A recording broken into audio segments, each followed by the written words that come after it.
Welcome back to Nirbhaya centre for learning. ബയോളജിയിലെ first ചാപ്റ്ററായ sensations and റെസ്പോൺസസിലെ രണ്ടാമത്തെ ക്ലാസ്സാണ് ഇന്ന്. ഒരു സ്റ്റിമുലി വരുന്ന സമയത്ത് റിസപ്റ്റേഴ്സ് അതിനെ റിസീവ് ചെയ്യുന്നു. അപ്പോൾ അവിടെ സ്യൂട്ടബിൾ ആയിട്ടുള്ള ഇമ്പൾസസ് ജനറേറ്റ് ചെയ്യുകയും ചെയ്യുന്നു.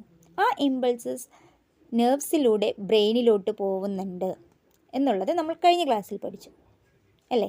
അപ്പം ഈ ആക്ഷൻസിനെ എല്ലാം തന്നെ കൺട്രോൾ ചെയ്യുന്നതാരാ? നമ്മുടെ നെർവസ് സിസ്റ്റമാണ്. അപ്പം നെർവസ് സിസ്റ്റം ഈ ആക്ഷൻസ് കൺട്രോൾ ചെയ്യുകയും കോർഡിനേറ്റ് ചെയ്യുകയും ചെയ്യുന്നത് ഇമ്പൾസസിലൂടെയാണ്. How are these impulses generated and transmitted through neurons? എങ്ങനെയായിരിക്കാം ആ ഇമ്പൾസസ് ജനറേറ്റ് ചെയ്യുകയും അതുപോലെ ന്യൂറോൺസിലൂടെ അത് ട്രാൻസ്മിറ്റ് ചെയ്യപ്പെടുകയും ചെയ്യുന്നത്? നമുക്ക് നോക്കാം. The outer surface of the plasma membrane of the neuron is positively charged and the inner surface is negatively charged. അപ്പം നമ്മുടെ നെർവ് സെൽ അല്ലെങ്കിൽ ന്യൂറോണിൻ്റെ cell membrane or plasma membrane നോക്കിക്കഴിഞ്ഞാൽ നമുക്ക് അതിൻ്റെ രണ്ട് സൈഡിലുമായിട്ട് ചാർജസ് കാണാം.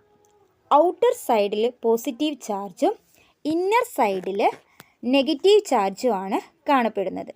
അയൺസ് ഡിസ്ട്രിബ്യൂഷനിലുണ്ടായ ഡിഫറൻസ് ആണ് ഇതിന് കാരണം. When stimulated the distribution of ions in that particular part changes and hence the inner surface becomes positively charged and the outer surface become negatively charged. Stimulated ആയിക്കഴിഞ്ഞാൽ, അതായത് ഒരു സ്റ്റിമുലി വന്നു, receptors receive ചെയ്തു, അപ്പം അവിടുത്തെ പ്ലാസ്മ മെംബ്രെയിൻ സ്റ്റിമുലേറ്റഡ് ആവുകയാണ്. അങ്ങനെ stimulated ആയിക്കഴിഞ്ഞാൽ അവിടെയുള്ള അയൺ ഡിസ്ട്രിബ്യൂഷൻ, അത് പർട്ടിക്കുലർ പാർട്ടിലുള്ള അയൺ ഡിസ്ട്രിബ്യൂഷനിൽ ചേഞ്ചസ് ഉണ്ടാവും.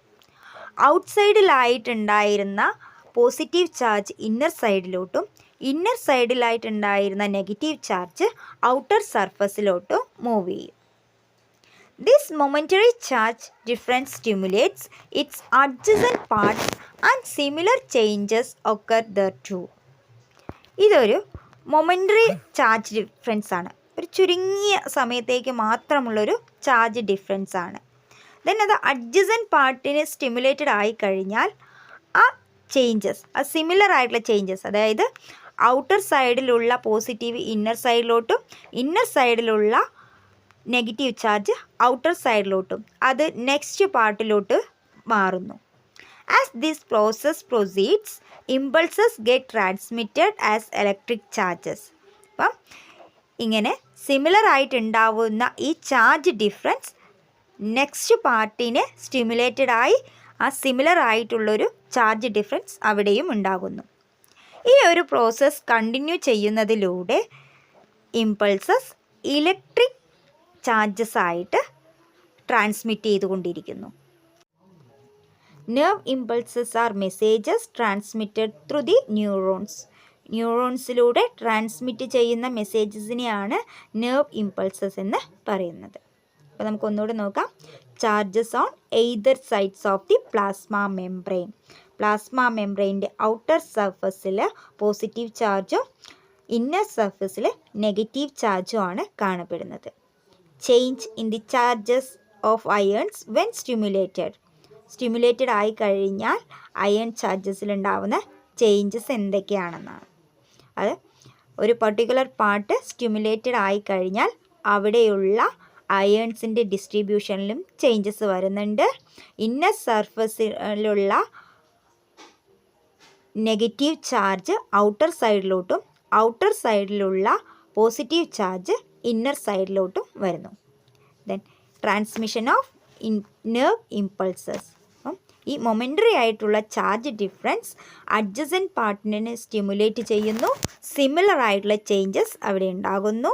സോ ഈ ഒരു പ്രോസസ്സ് കണ്ടിന്യൂ ചെയ്യുന്നതിലൂടെ ഇമ്പൾസസ് ഇലക്ട്രിക് ചാർജസ് ആയിട്ട് ട്രാൻസ്മിറ്റ് ചെയ്യുന്നു. ഇങ്ങനെ ന്യൂറോൺസിലൂടെ ട്രാൻസ്മിറ്റ് ചെയ്യുന്ന മെസ്സേജസിനെയാണ് നെർവ് ഇമ്പൾസസ് എന്ന് പറയുന്നത്. റിസപ്റ്റർ സെൽസിൽ ജനറേറ്റ് ചെയ്ത ഇമ്പൾസ് പിന്നീട് പോകുന്നത് ബ്രെയിനിലോട്ടാണ്. ത്രൂ നെർവ്സിലൂടെ നമ്മുടെ ബ്രെയിനിലോട്ടാണ് പോകുന്നത്. അപ്പം ബ്രെയിൻ അനലൈസ് ചെയ്യുന്നു and gives direction four proper response. അപ്പം ഇതെങ്ങനെയാണ് പോസിബിൾ ആവുന്നതെന്ന് വെച്ച് കഴിഞ്ഞാൽ ന്യൂറോണിൽ നിന്നും ഫോം ചെയ്ത ഇമ്പൾസ് അതർ ന്യൂറോൺസിലോട്ട് അല്ലെങ്കിൽ അസോസിയേറ്റഡ് സെൽസിലോട്ട് ട്രാൻസ്മിറ്റ് ചെയ്യുന്നുണ്ട്. അപ്പം ഇതെങ്ങനെയാണെന്ന് നോക്കാം അല്ലേ. Next topic, synapse. Synapse is the junction between two neurons or a neuron and a muscle cell or a neuron and a glandular cell. Synapse എന്ന് പറയുന്നത് രണ്ട് ന്യൂറോൺസുകൾ തമ്മിൽ ചേരുന്ന ഭാഗം, അല്ലെങ്കിൽ ഒരു ന്യൂറോണും ഒരു മസിൽ സെല്ലും തമ്മിൽ ചേരുന്ന ഭാഗം, അല്ലെങ്കിൽ ഒരു ന്യൂറോണും ഒരു ഗ്ലാൻഡുലാർ സെല്ലും ചേരുന്ന ഭാഗം. ഓക്കെ, ഇതാണ് സിനാപ്സ് എന്ന് പറയുന്നത്. അപ്പോൾ നമുക്ക് വീണ്ടും കഴിഞ്ഞ ക്ലാസ്സിൽ പഠിച്ച ഒരു ടോപ്പിക്കിലോട്ട് പോവുകയാണ്. ഒന്ന് ഓർത്ത് നോക്കിക്കേ, നമ്മൾ പറഞ്ഞില്ലേ structure and function of neuron. ആക്സോണിൻ്റെ ബ്രാഞ്ചസ് ആണ് ആക്സണൈറ്റ്. ആക്സണൈറ്റിൻ്റെ ടിപ്പിലായിട്ട് സിനാപ്റ്റിക് നോബ് കാണപ്പെടുന്നുണ്ടെന്ന് പറഞ്ഞു അല്ലേ. അപ്പം നമ്മുടെ സെൽ ബോഡിയിൽ നിന്നുമുള്ള ഇമ്പൾസസ് ഔട്ട്സൈഡിലോട്ട് ക്യാരി ചെയ്യുന്നത് ആക്സോണിലൂടെയാണ്. ആക്സോണിൽ നിന്നുമുള്ള ഇമ്പൾസസിന് സിനാപ്റ്റിക് നോബിലോട്ട് ആക്സണൈറ്റ് ക്യാരി ചെയ്യുന്നുണ്ട്. ഇത് പറഞ്ഞിട്ടുണ്ടായിരുന്നു അല്ലേ. ഓക്കെ, അപ്പം നമ്മൾ അവിടെ ഫങ്ഷൻ ഓഫ് സിനാപ്റ്റിക് നോബ് പറഞ്ഞത് ഓർമ്മയുണ്ടോ? It secretes neuro transmitter. അപ്പം ആക്സണൈറ്റിൽ നിന്നുമുള്ള ഇമ്പൾസ് സിനാപ്റ്റിക് നോബിൽ എത്തിക്കഴിഞ്ഞാൽ അവിടെ കുറച്ച് ന്യൂറോ ട്രാൻസ്മിറ്റർ സെക്രീറ്റ് ചെയ്യപ്പെടുന്നുണ്ട്. അപ്പം ഈ ന്യൂറോ ട്രാൻസ്മിറ്റർ എന്ന് പറയുന്നത് ആക്ച്വലി കുറച്ച് കെമിക്കൽ സബ്സ്റ്റൻസസ് ആണ്. അപ്പം ഈ കെമിക്കൽ സബ്സ്റ്റൻസസ് അല്ലെങ്കിൽ ന്യൂറോ ട്രാൻസ്മിറ്റർ പുറത്തോട്ട് വരുന്നത് സിനാപ്റ്റിക് നോബിൻ്റെ അറ്റത്തായിട്ട് കാണപ്പെടുന്ന വിടവുകളിലൂടെയാണ്, ചെറിയ ചെറിയ ഗ്യാപ്പ്. അതിനെയാണ് നമ്മൾ സിനാപ്റ്റിക് ക്ലഫ്റ്റ് എന്ന് പറയുന്നത്. അപ്പം നോക്കിക്കേ, സിനാപ്റ്റിക് നോബിൽ ഇമ്പൾസസ് എത്തിക്കഴിഞ്ഞാൽ സിനാപ്റ്റിക് ക്ലഫ്റ്റ് വഴി ആ ന്യൂറോ ട്രാൻസ്മിറ്റർ പുറത്തോട്ട് സെക്രീറ്റ് ചെയ്യപ്പെടുന്നുണ്ട്. ഈ കെമിക്കൽ സബ്സ്റ്റൻസസിന് എക്സാമ്പിളാണ്, അല്ലെങ്കിൽ ഈ ന്യൂറോ ട്രാൻസ്മിറ്ററിന് എക്സാമ്പിൾസ് ആണ് ഡോപ്പമിനും അസറ്റൈൽ കൊളീനും. എക്സാമ്പിൾ ശ്രദ്ധിച്ചോളൂ, ഇമ്പോർട്ടൻ്റ് ആണ്. Acetylcholine and dopamine are examples of neurotransmitters. നോക്കാം എന്താണ് സിനാപ്സിൻ്റെ ഫങ്ഷൻ എന്ന് ഒന്നുകൂടെ നോക്കുകയാണ്. Synapse help to regulate the speed and direction of impulses. അപ്പം ഇമ്പൾസസിൻ്റെ സ്പീഡും ഡയറക്ഷനും റെഗുലേറ്റ് ചെയ്യാൻ ഹെൽപ്പ് ചെയ്യുന്ന പാർട്ടാണ് synapse. Okay, next topic, different types of neuron. ഇമ്പൾസസിൻ്റെ ഡയറക്ഷൻ ബേസ് ചെയ്തുകൊണ്ട് ന്യൂറോൺസിനെ രണ്ടായി ക്ലാസിഫൈ ചെയ്തിരിക്കുന്നു: sensory neuron and motor neurons. ബ്രെയിനിലേക്കും സ്പൈനൽ കോഡിലോട്ടും ഇമ്പൾസ് ക്യാരി ചെയ്യുന്ന ന്യൂറോൺസിനെയാണ് സെൻസറി ന്യൂറോൺസ് എന്ന് പറയുന്നത്. അതായത് നമ്മുടെ ഡിഫറെൻറ്റ് ബോഡി പാർട്സിൽ നിന്നും ഉണ്ടാവുന്ന ഇമ്പൾസസിനെ ബ്രെയിനിലോട്ടും സ്പൈനൽ കോഡിലോട്ടും കൊണ്ടുപോകുന്ന ന്യൂറോൺസിനെയാണ് സെൻസറി ന്യൂറോൺസ് എന്ന് പറയുന്നത്. ഇനി ബ്രെയിനിൽ നിന്നും സ്പൈനൽ കോഡിൽ നിന്നുമുള്ള ഇമ്പൾസസിനെ വേരിയസ് പാർട്സ് ഓഫ് ദി ബോഡിയിലോട്ട് ക്യാരി ചെയ്യുന്ന ന്യൂറോൺസിനെയാണ് മോട്ടോർ ന്യൂറോൺസ് എന്ന് പറയുന്നത്. അപ്പം ബ്രെയിനിൽ നിന്നും സ്പൈനൽ കോഡിൽ നിന്നും ഇമ്പൾസ് തിരികെ കൊണ്ടുവരിക, അങ്ങനെയുള്ള ന്യൂറോൺസിനെയാണ് മോട്ടോർ ന്യൂറോൺസ് എന്ന് പറയുന്നത്. Okay, next, nerves. Nerves are group of axons or nerve fibres. അപ്പം ഗ്രൂപ്പ് ഓഫ് ആക്സോൺസിനെയാണ് നമ്മൾ നെർവ്സ് എന്ന് പറയുന്നത്. ഓക്കെ, അല്ലെങ്കിൽ നെർവ് ഫൈബ്രസിൻ്റെ ഒരു ഗ്രൂപ്പിനെയാണ് നമ്മൾ നെർവ്സ് എന്ന് പറയുന്നത്. ഈ നെർവ്സിനെ കവർ ചെയ്തുകൊണ്ട് കണക്റ്റീവ് ടിഷ്യൂസ് കാണപ്പെടുന്നുണ്ട്. അപ്പം നെർവ്സിനെ അതിൻ്റെ ഫങ്ഷൻസ് ബേസ് ചെയ്തുകൊണ്ട് നമുക്ക് 3 ടൈപ്പിൽ ക്ലാസിഫൈ ചെയ്യാം. First one sensory nerve, second one motor nerve, third one mixed nerve. Functions നോക്കാം അല്ലേ. First one sensory nerve, formed of sensory nerve fibres. Sensory nerve fibres ചേർന്നിട്ടാണ് സെൻസറി നെർവ് ഫോം ചെയ്തിരിക്കുന്നത്. Function carries impulses from various parts of the body to the brain and the spinal cord. അപ്പം നമ്മുടെ different body പാർട്സിൽ നിന്നുമുള്ള ഇമ്പൾസസിനെ ബ്രെയിനിലോട്ടും spinal കോഡിലോട്ടും carry ചെയ്യുന്ന നെർവ്സിനെയാണ് sensory nerve എന്ന് പറയുന്നത്.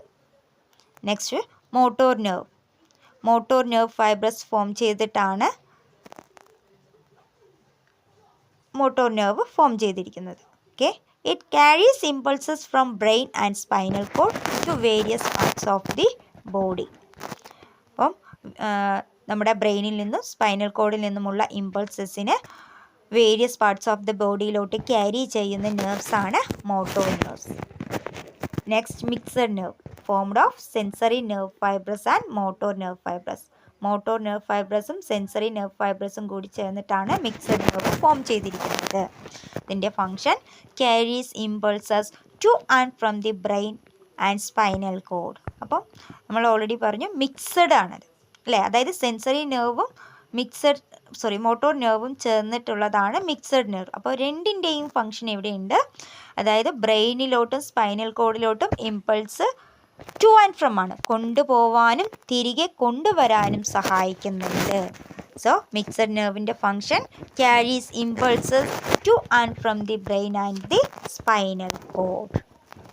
Okay, next topic nervous system. The nervous system consists of two parts, namely the central nervous system and the peripheral nervous system. നമ്മുടെ nervous system രണ്ട് പാർട്സായിട്ട് നമുക്ക് തിരിക്കാം. First part the central nervous system, ബ്രെയിനും spinal കോഡും included ആയതാണ് നമ്മുടെ central nervous system. 12 pairs of cranial നെർവ്സും 31 pairs ഓഫ് സ്പൈനൽ നെർവ്സും ഇൻക്ലൂഡഡ് ആയിട്ടുള്ളതാണ് പെരിഫറൽ നെർവസ് സിസ്റ്റം. ഇവിടെ നോക്കാം. Nervous system can be classified into 2 types, central nervous system and peripheral nervous system. Central nervous system consist of brain and spinal cord. Peripheral nervous system consist of cranial nerves and spinal nerves. Okay, അപ്പം നമ്മൾ ഇന്നത്തെ class wind up ചെയ്യാണ് കുട്ടികളെ. നമ്മളിന്ന് പഠിച്ചത് എന്തൊക്കെയാണ്? Generation and transmission of impulses, then synapse, different types of neuron, nerves and their functions, and last one nervous system. Okay, ബാക്കി topic നമുക്ക് നെക്സ്റ്റ് ക്ലാസ്സിൽ ഡിസ്കസ് ചെയ്യാം. Okay, thank you.